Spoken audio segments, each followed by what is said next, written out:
আমাদের বাঁকুড়া জেলা খুব কাছাকাছি অংশের মধ্যে রয়েছে তোমার বীরভূম। বীরভূমের বাউলের গল্প আমরা সবাই জানি। এখানে তারই ছাপ পড়েছে। দেখো এই পার্টিকুলার পোড়ামাটির যে জায়গা, এই জনার্দন কর্মকার যে 3টি কামান নিজের হাতে তৈরি করেন, তার একটি দেখতে পাচ্ছেন বিষ্ণুপুরে দলমাদল কামান, আরেকটি আপনার মুর্শিদাবাদ আছে জাহাঙ্গীর কামান, আরেকটি আপনার বাংলাদেশের ঢাকাতে আছে আপনার খালিকা কামান। শিমুল গাছ, শিমুল তুলো আমরা শুনেছি। হ্যাঁ, এই হলো সেই শিমুল তুলো গাছ। এর স্পেশালিটি হচ্ছে এই শেকড়টা কিন্তু মাটির উপর উঠে একটা ওয়াল তৈরি করে। দেখো, ওয়েলকাম টু বিষ্ণুপুর, পশ্চিমবঙ্গের বাঁকুড়া জেলায় অবস্থিত একটি শহর। এটি পোড়ামাটি অর্থাৎ টেরাকোটা কাজের মন্দির, বালুচুরি শাড়ি, হস্তশিল্প ইত্যাদির জন্য বিখ্যাত।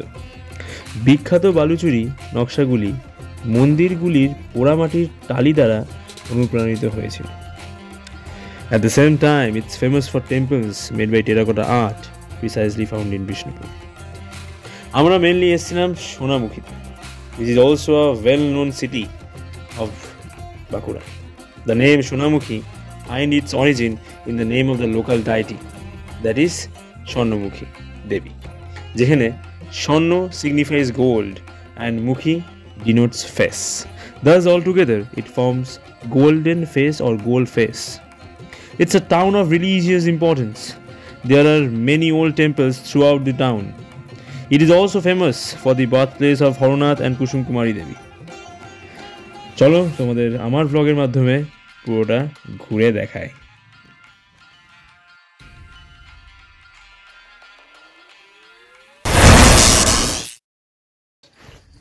Good morning guys, this is Shubhajit Chai. Welcome to my channel Shubhajit Lifestyle to a brand new vlog.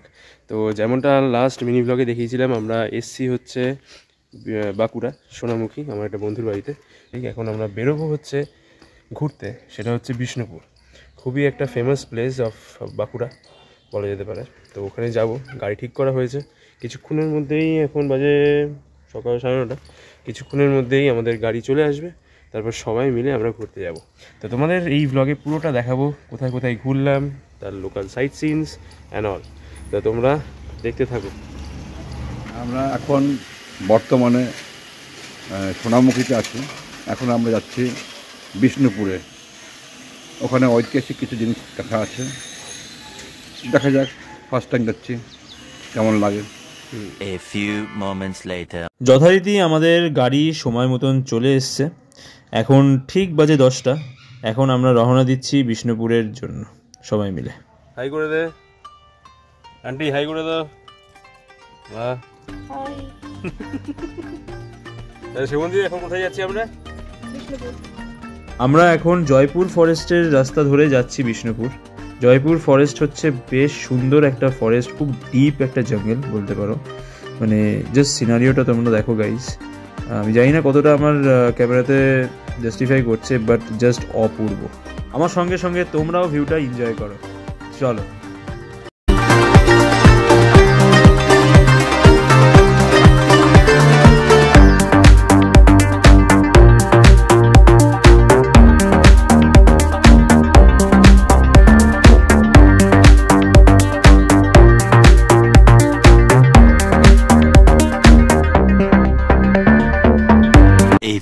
Minutes later. আপনি তো দুধ যা খান না, তারা বলছে ওটা মোর সঙ্গে নিয়ে দেন, ছাদে পুষে রাখতেন, মোষের দুধের চা খেতেন। বিষ্ণুপুরের ছিন্নমস্তা মন্দিরে যাচ্ছি। আজকের আমাদের ফার্স্ট ডেস্টিনেশন হলো মা ছিন্নমস্তা মন্দির। সবাই মিলে এখানে দাঁড়িয়ে আছে, তার কারণ পুজো দেবে বলে। আমরা সবার প্রথমে পুজো দেবো বলে এখানে ভান্ডার আছে। এটা হচ্ছে মা ছিন্নমস্তা শীতল ভান্ডার। এখান থেকে আমরা প্রসাদ, ফুল আর যা যা যাবতীয় জিনিসপত্র লাগে সেটা আমরা নিয়ে তারপর মন্দিরে আমরা প্রবেশ করব। যথারীতি আমাদের পুজো দেওয়ার জন্য যা যা দরকার সেটা আমরা কিনে নিয়েছি। এবার আমরা প্রবেশ করব মন্দিরে। চলো তোমাদের আমি মন্দিরটি ঘুরে দেখাই আর এই মন্দিরটি সম্পর্কে কিছু বলি। এই মন্দিরটিকে বিশ্বের দ্বিতীয় বৃহত্তম শক্তিপীঠ হিসাবে মনে করা হয়। নিজের মস্তক ছিন্ন করে তিনি ক্ষুধা প্রশমন করেছিলেন দেবী। এই মন্দিরে মস্তকহীন দেবীর পূজা করা হয়। বিশ্বাস করা হয় যে এই মন্দিরের ভেতরে গেলে ভক্তদের সমস্ত ইচ্ছে পূরণ হয়। তাই প্রতি বছর এখানে হাজার হাজার ভক্ত মাকে দেখতে আসেন। এখানে দেবীকে প্রেমের দেবতা কামদেবের উপর দাঁড়িয়ে থাকা নগ্ন দেবী হিসেবে বিচিত্র করা হয়েছে। এখানে কিছু মন্দিরের নিয়ম শৃঙ্খলা দেওয়া আছে, তোমরা চাইলে পজ করে দেখে নিতে পারো। মন্দির থেকে পুজো দিয়ে বেরিয়ে আমাদের নেক্সট ডেস্টিনেশন হলো দালমাদল কামান, যেটা ঠিক তার পাশেই অবস্থিত। চলো তোমাদের দালমাদল কামান সম্বন্ধে কিছু ইনফরমেশন দিই। According to mythology, this cannon is one of the most important historical attraction of Bishnupur, situated just beside Chinnamosta temple. This was built by Mallo king in the 17th century to protect his kingdom from invaders. Later, this cannon was used by Madan Mohan and hence named Dalmadol Canal, which means destruction. আমাদের সাথে একজন guide আছে, ওনার থেকে বিস্তারিতভাবে শুনে নেওয়া যাক। এই যে কামানটা যে দুর্গটা দেখতে পাচ্ছেন না স্যার, এটা আপনার 12.5 ফুট, আর মুখটা দিকে আপনার ব্যাসটা দেখতে পাচ্ছে এটা হচ্ছে আপনার 1 ফুট। আর এই যে গায়ে দাগগুলি পরিষ্কার দেখতে পাচ্ছেন, গোল গোল রিংগুলিকে বা 63টি লোহার রিংকে প্যাটাই করে করে কামানটি তৈরি করা হয়। জর্জ নামে একজন বিখ্যাত শিল্পী এই কামানটি তৈরি করেন। এটি ওজন হচ্ছে আপনার 300 মন, অর্থাৎ 112 কুইন্টালের কাছাকাছি ওজন আছে। তখনকার আমার এই কামানটি খরচা ছিল প্রায় 1 লক্ষ টাকার মতো। অতীতে আছে 1742 সালে ভাস্কর পণ্ডিতের নেতৃত্বে বিষ্ণুপুর যখন বর্গীয় আক্রমণ হয়, স্বয়ং নাকি ভগবান মদন মোহন, যে মদন মোহনকে আপনারা দেখে এলেন, স্বয়ং ভগবান মদন মোহন এই সমস্ত কামান দিয়ে বলছে। বর্তমানে কেবলমাত্র দর্শনার্থী হিসেবে রাখা, যেটা একবারই ব্যবহার করা ছিল 1742 সালে। আর এই যে লেখা আছে 1919 সাল, আজ থেকে 105 বছর আগে ব্রিটিশরা, ওনার কামানের মধ্যে এমনই বৈশিষ্ট্য তো না, আজও পর্যন্ত কামানটির মধ্যে কোনো হ্রাস পায়নি। এত রোদ পাচ্ছে, জল পাচ্ছে, কুয়াশা পাচ্ছে, খোলা আকাশে পড়ছে, কখনো কোনোদিন মেনটেন করতে দেখেনি। আজও পর্যন্ত কামানটির মধ্যে কোনো হ্রাস পায়নি। যদি আপনারা 20 বছর পরও আপনারা ফিরে আসেন, দেখবেন একইভাবে চকচকা বিরাজমান। A few inches later. চলো তোমাদের টেরাকোটার সম্বন্ধে কিছু বলি। Bakura is famous for, especially I will say Bishnupur is famous for terracotta, the art of terracotta. It's a form of art that involves molding and firing clay into objects like vessels, sculptures and architectural elements. Terra meaning মাটি আর কোটা meaning পোড়ানো। মানুষের ব্যবহার করার জন্য পোড়ামাটির তৈরি সকল রকমের দ্রব্য টেরাকোটা নামে পরিচিত। আঠালো মাটির সঙ্গে খড়কুটো, তুষ প্রভৃতি দিয়ে তৈরি করা হয় মিশিয়ে। সেই মাটি থেকে মূর্তি, আসবাবপত্র ইত্যাদি তৈরি করা হয়, প্রথমে রোদে শুকিয়ে তারপরে আগুনে পুড়িয়ে। আঙ্কেলের থেকে বিস্তারিতভাবে শুনে নেওয়া যাক টেরাকোটা কাজের সম্বন্ধে। এটা বিষ্ণুপুরের একটা one of the significant item. এই টেরাকোটা যে ঘোড়াটা দেখছি, এখানে কিন্তু কাজটা পুরোটাই মাটি। আচ্ছা, কাঁচা মাটি তো বানিয়ে এটাকে পুড়িয়ে ইয়ে করছে। যদি দেখতে পারো এই টপগুলোর গায়ে দেখো ছবি তৈরি করা হয়েছে, দেখতে পেয়েছো? হ্যাঁ, এটা বাউল। একটা শিল্প যখন তৈরি হয় তখন তার আশেপাশের শিল্প সংস্কৃতি বা আশেপাশের এলাকাটাতে প্রভাব তৈরি হয়। আমাদের বাঁকুড়া জেলা খুব কাছাকাছি অংশের মধ্যে রয়েছে তোমার বীরভূম। বীরভূমের বাউলের গল্প আমরা সবাই জানি। এখানে তারই ছাপ পড়েছে। দেখো এই পার্টিকুলার পোড়ামাটির যে জায়গা, এই মূর্তিটা, এটা হচ্ছে পোড়ামাটি। স্ট্রাকচারটা একটু অন্যরকম লাগছে, কিন্তু টেরাকোটার মেজাজটার মধ্যে ধরে রাখা আছে। One eternity later. আমাদের নেক্সট ডেস্টিনেশন অর্থাৎ 3 নম্বর ডেস্টিনেশন হচ্ছে নন্দলাল টেম্পল। যেহেতু আমরা সবাই জানি বিষ্ণুপুর একটি মন্দির নগরী শহর, 19খানা মন্দির টোটাল আছে। সব কটা ঘোরা একদিনে পসিবল না, তাই যে কটা আমরা ঘুরবো মেনগুলো সেগুলোই তোমাদের ঘুরে আমরা দেখাবো। এখন চলে এসেছি আমরা নন্দলাল টেম্পল। একটি সুন্দর বাগানের মধ্যে স্থাপিত এই দক্ষিণমুখী মন্দিরটি। একটি বাঁকা চাঁদ আর একটি একক টাওয়ার রয়েছে এখানে। মূর্তিগুলি সরাসরি ল্যাটেরাইটের মধ্যে খোদাই করা হয়েছিল। ল্যাটেরাইট ব্লকগুলিতে দৃশ্যমান অবস্থিত কাঁচা চিহ্নগুলি এখন তৈরি করা খুব কঠিন। This temple was declared as a monument of national importance. Nandalal temple সম্বন্ধে এখানে খুব সুন্দরভাবে বলে দেওয়া হয়েছে আর্কিওলজিক্যাল সার্ভে অফ ইন্ডিয়া থেকে, তোমরা চাইলে পজ করে দেখে নিতে পারো। এখন আমাদের 4th ডেস্টিনেশন যেটা হলো কালাচাঁদ টেম্পল, সেখানে আমরা চলে এসেছি। It is one of the essential temples in Bishnupur and it is dedicated to lord Krishna. It was built by King Raghunath Singh by means of terracotta sculptures. The architecture is reflected here through designs of arches and carvings that carry the stories of Krishna's childhood. Hence, it is claimed to be the most visiting site of Bishnupur. Archaeological survey of India থেকে কালাচাঁদ টেম্পলের ব্যাপারে অনেক কিছু এখানে লেখা আছে 3 ভাষাতেই। বাংলা, হিন্দি এবং English, তোমাদের যেটা প্রেফারেবল হবে সেখান থেকে তোমরা দেখে নিতে পারো সম্বন্ধে। A few moments later. এই গাছটা হচ্ছে শিমুল গাছ বলে। কি গাছ? শিমুল গাছ। শিমুল গাছ, শিমুল তুলো আমরা শুনেছি, হ্যাঁ, এই হলো সেই শিমুল তুলোর গাছ। এর স্পেশালিটি হচ্ছে এই শেকড়টা কিন্তু মাটির উপর উঠে একটা ওয়াল তৈরি করে। দেখো ওখানে আরেকটা শিমুল গাছ দেখতে পাচ্ছ, সমস্ত শিমুল গাছ তুমি দেখো যখন একটু বুড়ো হবে, বয়স্ক হবে, তার শেকড়টা একটা মানে গাছের কাণ্ডটা একটা ওয়াল তৈরি হয়ে গেছে। এটা কিন্তু ছিল একটা রুট, মাটির উপর উঠে এসে সেটা কাণ্ডের সঙ্গে এইভাবে জুড়েছে, মানে অ্যাটাচড হয়ে গেছে, একটা ওয়াল তৈরি করেছে। এবং ও এই কাঠটা খুব নরম কাঠ, এর স্ট্রেংথ খুব কম, ঠিক আছে, যখন তখন মটপাট করে ভেঙে পড়ে যেতে পারে। এবং সেই কারণেই প্রকৃতি একে এমন সিস্টেমে বানিয়েছে, ঠিক দেখো 3 দিক থেকে 4 দিক থেকে ওকে সাপোর্ট দিচ্ছে। বেসিক্যালি মেইন যে স্টেমটা সেটাকে সাপোর্ট দিচ্ছে। দেখো ওই গাছটাও দেখো তুমি।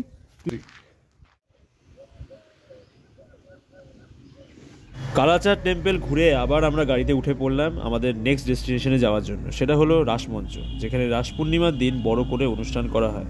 বাট সেখানে যাওয়ার আগে হালকা কিছু খেতে হবে। এখন অনেকটা ঘোরার পর হচ্ছে আমাদের চা ব্রেক, তাই তো? সবাই চা নিয়ে বসে দাও, বলো। এই মাটির চা খেতে স্পেশাল ভালো লাগে। মাটির মানুষ তাই মাটির চা খায়। কি বললে আঙ্কেল? এই মানুষ তাই মাটির চা খায়। অবশ্যই, ওটা একটা এই স্বাদের দাম হবে না, স্বাদ হবে না নাকি? এটা ছিল ডায়লগ। এসে মাটির ঘরে চা না খেলে মনের কোনো তৃপ্তি পাওয়া যায় না। অবশ্যই। আন্টির কিছু বক্তব্য? টেরাকোটা শহরে এসেই টেরাকোটার ভারী চা খাচ্ছি। আর আপনার কিছু বক্তব্য? আপনার বক্তব্য নেই? একটু হালকা করে বিস্কিট খাচ্ছেন, এরপর জলে চুপি দেবেন ভেতরে, তারপর সেটা একটু মিষ্টির মতো ফুলে ফেটে উঠবে, তারপর হালকা করে চা খেয়ে বেরিয়ে যাবে। তো বাবা আপাতত কেমন ঘুরলে? ওভারঅল ঠিকই আছে, তবে এখানে মন্দিরের প্রচলনটা বেশি। 19টা টোটাল মন্দির আছে শুনলাম। তো আমরা কালাচাঁদ মন্দির দেখে এখন যাচ্ছি মৃন্ময়ী মা মন্দিরে দর্শন করতে। তোমার কেমন লাগলো? রাসমঞ্চ ঘুরে নেবো। হ্যাঁ, তার আগে রাসমঞ্চ ঘুরে নেবো। মৃন্ময়ী যাওয়ার আগে আমরা রাসমঞ্চ ঘুরে নেবো। তোমার কেমন লাগলো? আমার তো খুবই ভালো লাগবে, ঘুরতে তো এমনি পছন্দ করি, আর এই সাইডগুলো প্রথমে তো ভালোই লাগে। আপাতত আমিও চাটা সেরে নিয়ে তারপর বাকিটা তোমাদের ঘুরে দেখাচ্ছি। আমি মাথা খাওয়া মাটির ভাড়ের চা অসাধারণ এক টেস্ট, তার সঙ্গে এই বিস্কিট। প্রশ্ন করছে, তো প্রশ্নটা কি শুনি। মাটির ভাড়ে বিষ্ণুপুরে মন্দির নগরীতে মাটির ভাড়ে সবাই চা খেতে থেকে তামেজ করছে। এই মাটির ভাড়া থেকে আমার মধ্যে একটা প্রশ্ন এসেছে। এখন যিনি ব্লগ করছেন খুব যত্ন করে, তিনি কলকাতা শহরের বাসিন্দা, মহানগরীর বাসিন্দা। আর মহানগরীর দুর্গাপুজো সারা ভারতবর্ষ, সারা পৃথিবী জুড়ে পরিচিত এসছে এখন থিম পুজোর কারণে। আমার একটা প্রশ্ন এসছে, এই মাটির ভাড়ায় চা খেতে হঠাৎ মনে পড়লো কলকাতায় থিম পুজোর প্রচলন প্রথম কোথায় কে করেছিল? এই উত্তরটা আমি আনফর্চুনেটলি দিতে পারলাম না। It's totally my fault, no other options. But এখানকার লোকেই একজন আছে, সে এই অ্যান্সারটা দেবে। कैसा लगा मेरा मजाक? অ্যান্সারটা কি আঙ্কেল? আঙ্কেল নিজেই বলবে, আমরা পারিনি। It's very unfortunate. সার্বজনীন প্রথম চায়ের ভাঁড় দিয়ে পুজো প্যান্ডেলের থিম বানিয়েছিল, এবং পরবর্তীকালে পুজো প্যান্ডেলের পুজো শেষ হয়ে যাওয়ার পরও সেই প্যান্ডেলের ধ্বংসাবশেষ কলকাতা সহ বাংলার বহু এলাকার মানুষ ওই চায়ের ভাঁড় ধ্বংসস্তূপ থেকে কুড়িয়ে নিয়ে গিয়ে তাদের বাড়িতে রেখেছিলেন, যে এটা একটা আশ্চর্য প্যান্ডেল হয়েছিল, কারণ সেটা থিম পুজোর প্রথম কনসেপ্ট, একটা আশ্চর্য প্যান্ডেল। এবং সেই প্যান্ডেল থেকে ওই ভাঙা চায়ের কাপ তারা নিয়ে গিয়ে বাড়িতে সংরক্ষণ করেছিলেন। বন্দন রাহা ছিলেন তার শিল্পী, আচ্ছা, যিনি পরবর্তীকালে আরও অনেক দুর্দান্ত সমস্ত পুজো প্যান্ডেল বা বিভিন্ন কাজ করেছেন। বন্ধন রাহা এই প্যান্ডেলের মানে এই বোসপুকুর সার্বজনীনের চায়ের ভাঁড় দিয়ে, মাটির চায়ের ভাঁড় দিয়ে প্যান্ডেল করার রূপকার ছিলেন প্রথমবার। And most probably that is the starting from theme Puja concept of Durga পূজা। তার আগে পর্যন্ত কিন্তু এই ধরনের প্যান্ডেল কনসেপ্ট ছিল না। So I hope everyone got the point. Those who don't know this particular thing will know it from this particular video. 2,000 years later. হালকা কিছু খেয়ে তারপর আমরা আবার যাত্রা শুরু করে দিলাম। এই দেখো ওয়ালসে কি সুন্দরভাবে প্রত্যেকটা দ্য রুইন্স অফ বিষ্ণুপুর, প্রত্যেকটা আর্লি হিস্ট্রি থেকে শুরু করে দেয়ালে লিখে রেখেছে এদের পুরো হিস্ট্রিটা। এটা পজ করে তোমরা চাইলে দেখে নিতে পারো। আর এখন আমরা যাচ্ছি রাসমঞ্চের দিকে।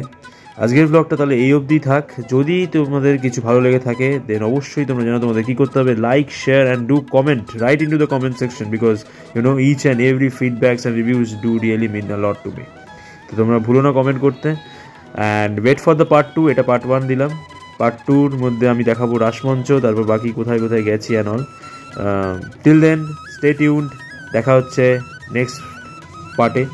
And right over there is a bell icon. Do press it in order to get notified each time I upload any video. চলো টাটা, দেখা হচ্ছে নেক্সট পার্ট 2-তে।